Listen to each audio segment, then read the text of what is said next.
ज्या ज्या वेळेस असणार बघा माणूस असणारा उन्मत्त होतोय, साधू संतांचा अवमान केला जातोय, साधू संतांना छळलं जातंय, त्या वेळेस असणारा त्याला त्या ठिकाणी बघा पापाचा दरी व्हावं लागतं, त्याला त्याची असणारी किंमत मोपावी लागते.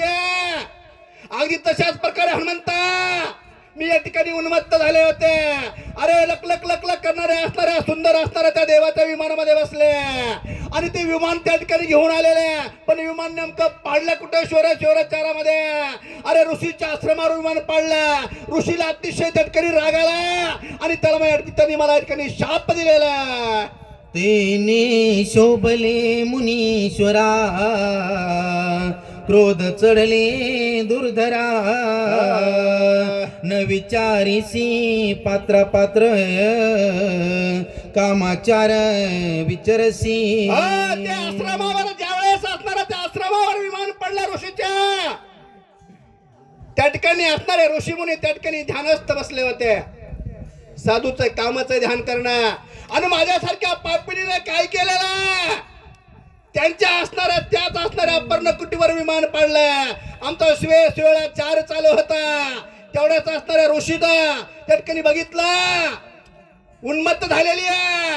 हिला ऋषीचा आश्रम कळत नाहीये, हिला साधू संतांचं घर कळत नाहीये, गावात सप्ताह चाललाय हेही कळत नाहीये. तरी या ठिकाणी आमचे बघा काही लोक त्या ठिकाणी दारू पितातच, त्या ठिकाणी बघा रामायण असलं तरी आम्हाला या ठिकाणी वेगळा आहार चालतोय. तशा प्रकारे म्हणले मी अन्याय केला, अत्याचार केला, मला कळलंच नाही गावात सप्ताह चालू आहे का, तरी मी या ठिकाणी काय केलं? दारू प्राशन केली आणि नको ते अत्याचार केला, म्हणून मला हे शाप मिळाला. कोण बोलतंय? ती असणारी अप्सरा हनुमंताला सांगू लागलेली आहे. महाग्रह जैसा कोणी येवनी झोंबे दाटुनी, तैसी आली सिंधावनी, आश्रम लक्षोनी पापिनी. पापिनी या ठिकाणी असणारी चंडाळीनी आहेस तू, बळेच असणार आहे. तुला ऋषीचा आश्रम दिसला नाही का? त्या महाग्राही सारखं तू काय केली ठिकाणी आलेली आहेस आणि येऊन असणारा संपूर्ण असणारा आमचा जो काय असणारा हा जो काय वस्ती आहे ती उद्ध्वस्त केलेली आहेस. संपूर्ण असणाऱ्या ऋषी मंडळीचा साधू संतांच्या मनाला तिथे ठेस पोहोचलेली आहे. तुझ्या असणाऱ्या वाईट वागण्यामुळे सगळ्या असणाऱ्या ऋषींना त्रास झालेला आहे. म्हणून तुला आता काय करावं लागेल? आमच्या असणाऱ्या शापाला सामोरं जावं लागेल. म्हणून काय केलं? ऋषी मुनीने हातामध्ये कमंडल मधलं पाणी घेतलेलं आहे, हातामध्ये पाणी घेतलं, अतिशय दुर्धर शाप त्या ठिकाणी कशा प्रकारे दिला असणारी ती अप्सरा बोलू लागलेली आहे. ग्राहायसी धावसी ते तू महाग्राही होसी, ऐसे शापिले वेगेसी तिने ग्राहत्वासी पावले. ग्राही सारखी धावून आलेली आहेस म्हणून तू असणारी ती ग्राही होशील. जशी करणी असते ना तशीच भरणी असते बघा.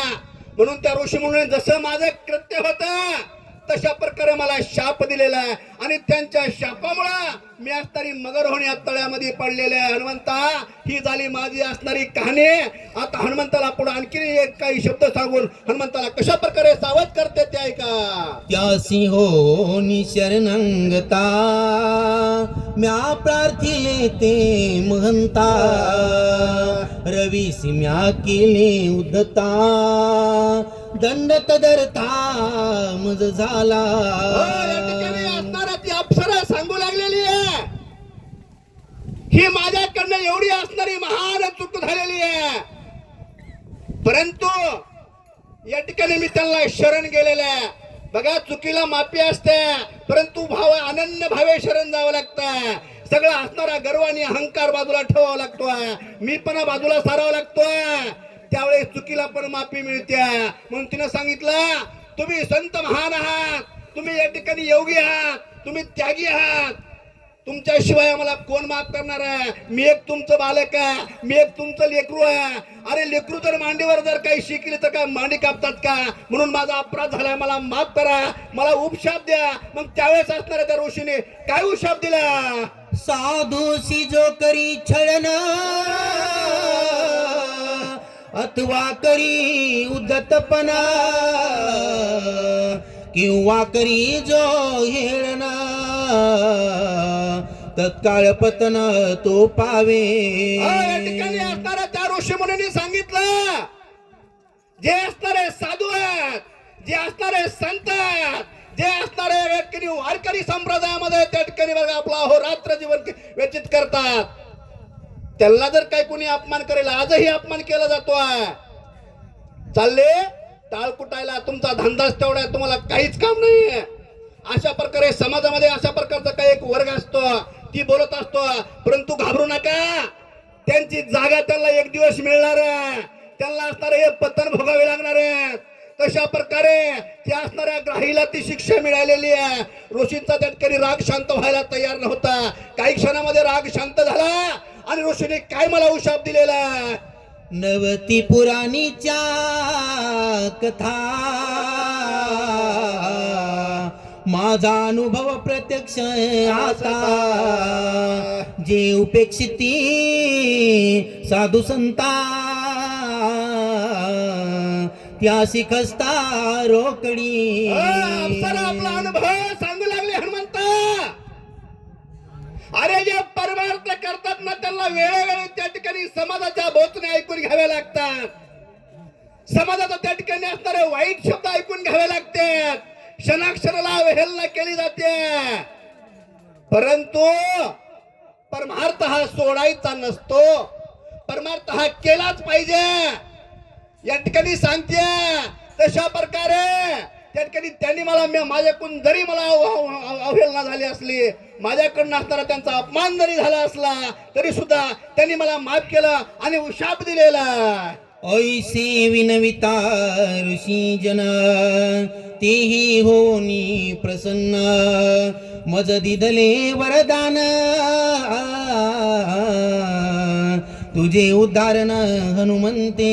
हनुमंता, एवढा जरी असणारा माझ्या वागण्यामुळे त्या असणाऱ्या ऋषी मुनीला संपूर्णला त्रास झालेला, पण तरी सुद्धा मी या ठिकाणी बघा त्यांच्या पायावर गडगडले, त्यांच्या पायावर लोळले. माझ्याकडनं चूक झाली, पदरात घ्या.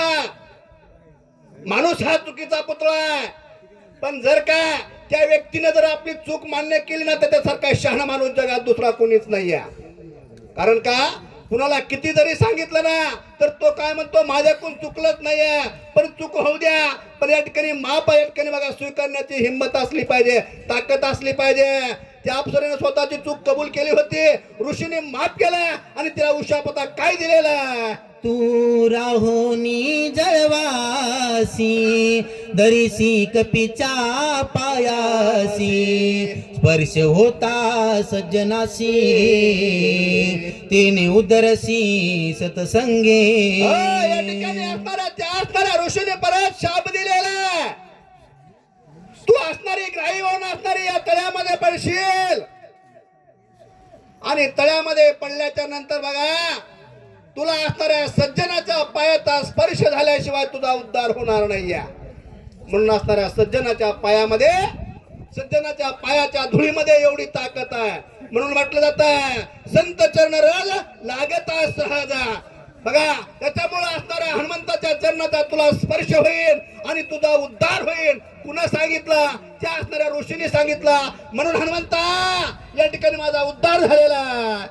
सतसंगास्तव पाही संसार तरती ते देही इतर शाप बापुणे काही मुक्त होई जे सतसंगे. अरे सत्संगामध्ये एवढी असणारी ताकद आहे, पण संताची संगती करावी लागते. संत ही ओळखता आला पाहिजे, ना तर उठसूट कुणाच्याही कपाळा गंध असेल, कुणाच्याही गळ्यामध्ये माळ असेल तर लगेच लागला चरणावर लोटांगण घ्यायला. अजिबात नाहीये. संत ओळखता आला पाहिजे, साधू ओळखता आला पाहिजे, त्याच साधूला शरण जा. भोंदू साधूला शरण जाऊ नका. काळनेमी सारखे आता सध्या समाजामध्ये खूप या ठिकाणी साधूचा ढोंग केलेला. त्या साधूला शरण जाऊन उपयोग नाहीये. त्या असणाऱ्या साधूला अशा शरण जा, त्यांना असणारा संपूर्ण असणारा मितूपणा, काम क्रोधाला या ठिकाणी जिंकलेला. त्या साधूला जर तुम्ही शरण गेलात ना, तर नक्कीच तुमचा उद्धार झाल्याशिवाय राहणार नाही. म्हणून असणारी ती अप्सरा बोलते, मी त्यांना या ठिकाणी बघा शरण गेलेले, अनन्य भावे शरण गेले आणि माझा उद्धार झालेला. ते पासून मी येथा वर्ष अयुता